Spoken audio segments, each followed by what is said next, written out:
Assalamualaikum warahmatullahi wabarakatuh. Cerita ini berawal di tahun 2020. Waktu itu seperti aktivitasku seperti biasa. Aku masih menjadi salah satu mahasiswi di salah satu univ swasta di kotaku. Jarak antara rumah dengan kampus cukup jauh. Bisa ditempuh sampai 30 menit perjalanan. Dan ya, dengan akses jalan yang cukup menyeramkan. Bagaimana tidak, ketika di malam hari hampir tak ada penerangan yang ada. Di samping memang letak dusunku yang jauh, juga bisa dibilang dusun terpencil. Karena jalan menuju dusunku diapit gunung dan lereng. Kejadian bermula saat itu, aku ada acara rapat untuk persiapan sebuah event. Rapat dimulai sore hari, dan tak terasa selesai hari sudah cukup larut. Saat itu aku selesai pukul 8 malam. Awalnya, aku ingin langsung pulang karena hari sudah malam. Tetapi temanku mengajakku untuk makan bersama sembari mengobrol. Dan benar saja, saking asiknya mengobrol, aku lupa waktu. Salah satu temanku berkata, "Udah, jangan pulang, menginap di rumahku saja. Gak baik perempuan pulang malam-malam. Apalagi jarak rumahmu cukup jauh." Entah kenapa rasaku ingin sekali aku pulang dan tidak menerima tawaran temanku. "Terima kasih, tapi rasanya aku pulang saja," sahutku. Temanku hanya berpesan untuk berhati-hati dan berdoa. Tak lama aku berkendara, tak terasa sudah setengah perjalanan. Aura dingin terasa menusuk sekali. Terlebih, memang di daerahku jika sudah larut begini, pasti dingin sekali. Tanpa menghiraukan sekelilingku, aku tancap gas terus sembari membaca doa dalam hati. Jika melewati perkampunganku, aku harus melewati sebuah makam tua yang sudah ada sejak dulu. Dan setibanya aku akan melewati makam, aku mendengar suara tangisan seorang wanita. Dalam hatiku sambil terus membaca doa, tapi semakin aku melewati makam itu, semakin terdengar kencang tangisan itu. Aku bernikan terus melaju melewati makam, dan betapa terkejutnya aku. Entah mengapa aku sedikit melihat ke samping, melihat area makam, dan ternyata aku melihat sesosok tinggi berbaju putih lusuh, sedang berada di atas makam, sedang menangis sambil dia melambaikan tangannya kepadaku. Tanpa pikir panjang aku langsung membaca doa dan tancap gas. Dalam hatiku berkata rasanya aku ingin pingsan pada saat itu. Setibanya di rumah, aku langsung berteriak sambil menggedor pintu. "Assalamualaikum, Bu. Aku pulang, Bu. Aku pulang. Cepat, Bu, buka pintunya." Ibu dan bapakku membuka pintu. Mereka terkejut dan bertanya, "Ada apa, Nak? Kok kamu kayak ketakutan seperti itu?" Aku tak bisa menjawab apa-apa. Langsung kupeluk ibuku, dan ayahku coba untuk menenangkanku. "Sudah, tidak ada apa-apa. Sekarang masuk bersih-bersih dan istirahat." Karena saking ketakutan, akhirnya aku putuskan tidur bersama ibuku. Hingga pagi menjelang, aku baru bisa bercerita kalau sepulangku dari kampus, setibanya aku tiba di makam desa, aku bertemu sesosok makhluk tinggi berbaju putih lusuh, berambut hitam melambaikan tangannya ke arahku. Serasa ia mengajakku untuk mampir. Ibuku berusaha menenangkanku dan beliau berkata, "Lain kali lebih baik jangan pulang kalau kamu ada acara hingga malam. Dan kalaupun pulang, baca doa dan selalu mengingat Allah, agar kamu senantiasa dalam lindungannya." Dan alhamdulillah setelah kejadian itu, hari demi hari tak ada lagi gangguan ataupun hal-hal aneh yang muncul lagi. Terima kasih sudah mendengarkan cerita hororku. Wassalamualaikum warahmatullahi wabarakatuh.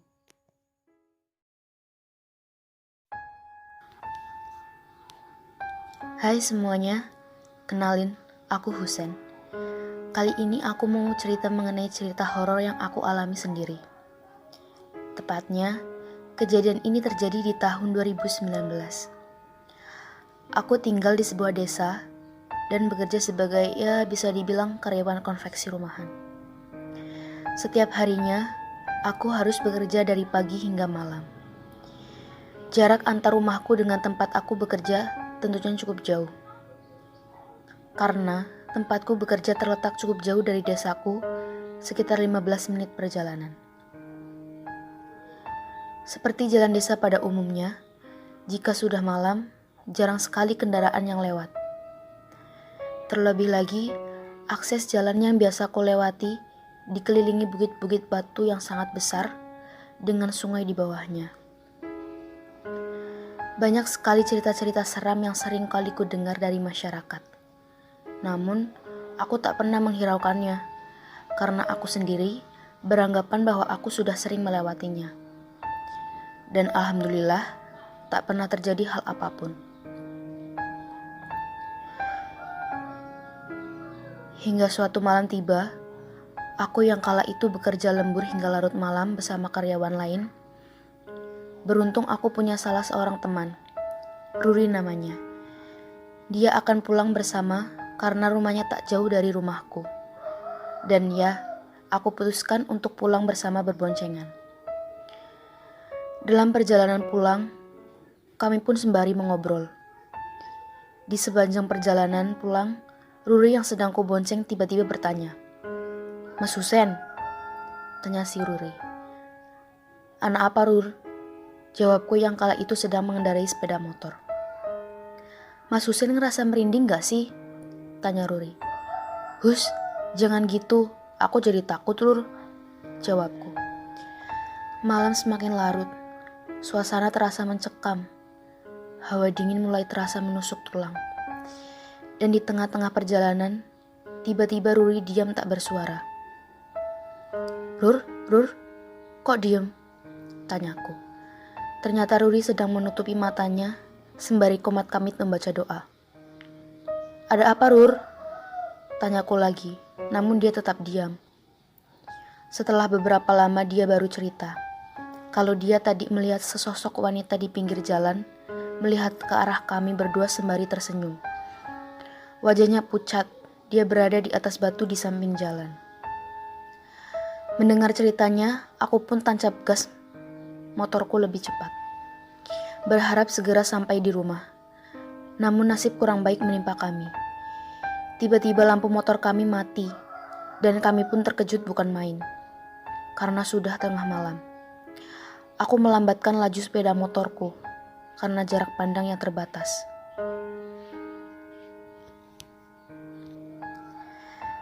Kami pun melanjutkan perjalanan. Tak lama setelah itu, tiba-tiba kami dikagetkan dengan adanya bau wangi yang menyengat. Dan tiba-tiba kami melihat seorang wanita sedang berjalan sendirian, dengan pakaian putih panjang hingga menyapu jalanan. Rambutnya panjang terurai. Kami berdua kaget. Ruri yang berada di belakangku bersembunyi di balik bajuku. Aku tak bisa berkedip waktu itu. Dan hal yang paling membuatku terkejut, ketika tepat melintas di samping sesosok wanita itu, tiba-tiba kepalanya bergerak perlahan memutar ke belakang. Sontak aku pun terkejut bukan kepalang. Merinding, takut, semua menjadi satu. Ingin pingsan rasanya. Ruri pun berteriak, "Ayo mas, digas motornya." Entah mengapa motorku seperti tak bisa melaju, padahal gas sudah kutancap dalam-dalam. Rasanya motorku ada yang menahan dari belakang. Refleks ku lihat sosok wanita itu dan wajahnya sudah menghadap ke belakang, menghadap ke arah kami sambil ia tertawa terbahak-bahak melihat tingkah kami yang ketakutan. Kami berdua hanya bisa berdoa dan tiba-tiba motor yang ku kendarai bisa melaju normal. Kami masih ketakutan setengah mati. Setelah agak jauh, tiba-tiba lampu motorku pun kembali hidup. Dan kami tiba di rumah masing-masing dengan selamat. Keesokan harinya, aku dan Ruri menceritakan kepada teman-temanku yang lain. Namun tidak ada yang percaya. Aku beranggapan mungkin waktu itu nasib buruk sedang menimpa kami. Dan berharap semoga tidak ada kejadian seperti itu lagi. Namun naas, ketika aku pulang malam setelah kejadian itu, aku melihat sesosok wanita itu lagi. Ia sedang duduk di batu besar dekat jalan yang kulalui. Sejak saat itu, aku tak pernah berani untuk pulang sendirian, apalagi pulang larut malam.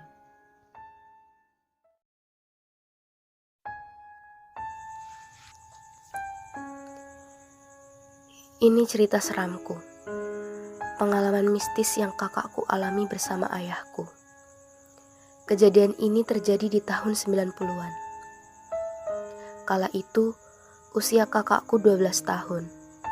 Bersama ayahku, kakak pergi untuk mencari belut. Dalam bahasaku, mengobor belut namanya. Oh iya, sebelumnya desaku ini letaknya cukup jauh dari perkotaan. Bahkan, untuk menuju ke kota saja, jaraknya cukup jauh dan membutuhkan waktu yang cukup lama.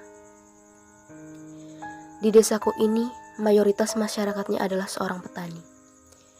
Jadi tak heran jika musim tanam padi tiba, para petani berbondong-bondong menanam padi di sawah mereka. Dan biasanya, masa tanam dibarengi banyak sekali belut di persawahan. Ya maklum saja, di desaku masih cukup asri dan terjaga kondisi alamnya. Jadi, tidak begitu sulit untuk mendapatkan belut. Kejadian ini bermula ketika ayahku mengajak kakakku untuk mencari belut di malam hari.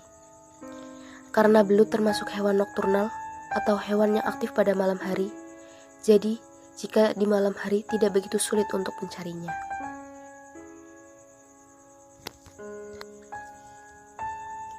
Le, mengko wengi arep melu pora golek belut nang sawah? Tanya bapakku dalam bahasa Indonesia, berarti nanti malam mau ikut nyari belut atau tidak. Lah, aku tipak mau ono ulo, apa meneh ono demit. Jawab kakak sambil mencari alasan agar tidak ikut. Karena jujur saja, kakakku takut dan tidak berani karena banyak cerita seram yang ada di dusunku. Tetapi bapak tetap memaksanya untuk ikut mencari belut nanti malam di persawahan. Malam pun tiba. Setelah sholat isya, bapakku mempersiapkan peralatan untuk mencari belut. Setelah mempersiapkan semuanya, akhirnya mereka berangkat berbekal penerangan berupa oncor, ember untuk menampung belut tangkapan dan sebuah arit. Kakakku dan bapak berangkat menembus gelap dan dinginnya malam. Mereka berdua menyusuri perkarangan yang tak jauh dari desaku yang banyak ditumbuhi pohon jati. Dan setelah beberapa menit mereka berjalan, terjadi keanehan. Benar saja, tumben sekali tidak ada seorang pun di persawahan selain mereka berdua. Tanpa menghiraukan keadaan sekitar, dengan penerangan seadanya, bapak dengan cekatan menangkap belut satu persatu. Kakakku yang hanya bisa berdiri di pemantang sawah, sembari memegangi ember berisi tangkapan bapak. Kakak mulai merasa ketakutan. "Pak, ojo aduh toh pak," sahut kakak kepada bapak. Tetapi dengan tenang bapakku berkata, "Iyo le, tenang wae." Merinding bercampur takut yang kakakku rasakan sepanjang malam. Dan tak terasa, tanpa mereka pedulikan waktu, ternyata malam sudah cukup larut. Dan setelah tangkapan sudah cukup banyak, kakak berkata kepada bapak, "Pak, ayo mulai pak, wis wengi, aku wis gak betah ki." "Iyo le, iyo, wis mayu mulai." Mereka pun bergegas untuk pulang. Tapi sebelum mereka pulang, karena badan mereka cukup kotor, kakak dan bapak memutuskan untuk bersih-bersih di sungai kecil di dekat persawahan. Sesampainya mereka di aliran sungai, mereka pun bersih-bersih dan sesegera mungkin pulang karena malam semakin larut. Selesai membersihkan diri, mereka pun melanjutkan perjalanan untuk pulang, melewati alas jati sebagai akses untuk pulang. Dan kejadian aneh pun terjadi. Kakak dan bapak mendengar suara jeritan yang sangat keras seperti tangisan kesedihan. Karena kakak ketakutan, kakak langsung memeluk bapak.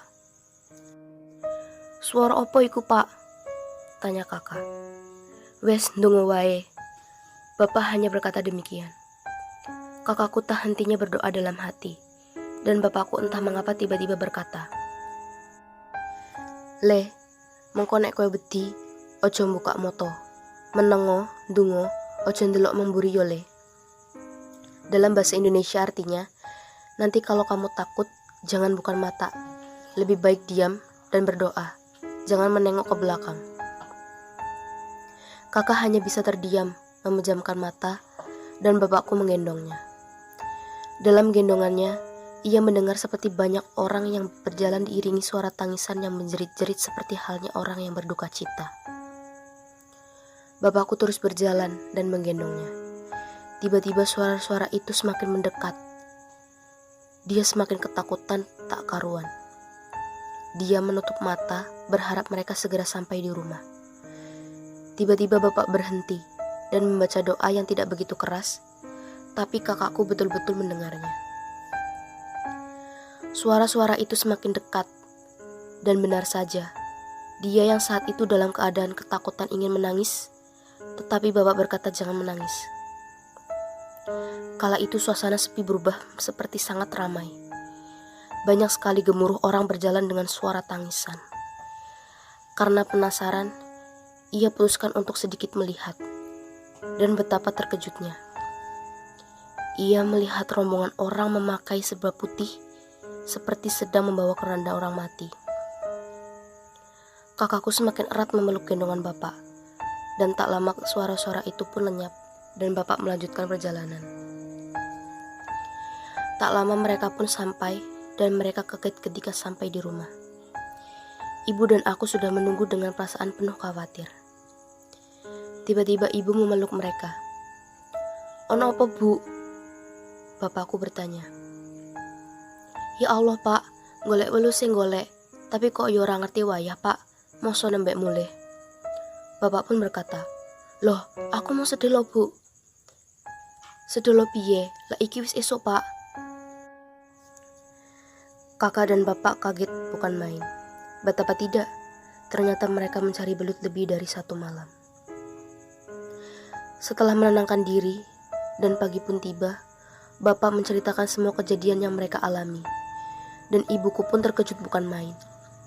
Ibuku menambahkan bahwa dia meminta beberapa warga untuk mencari mereka. Namun, mereka tidak menemukannya. Ibuku sangat bersyukur mereka bisa pulang dengan selamat.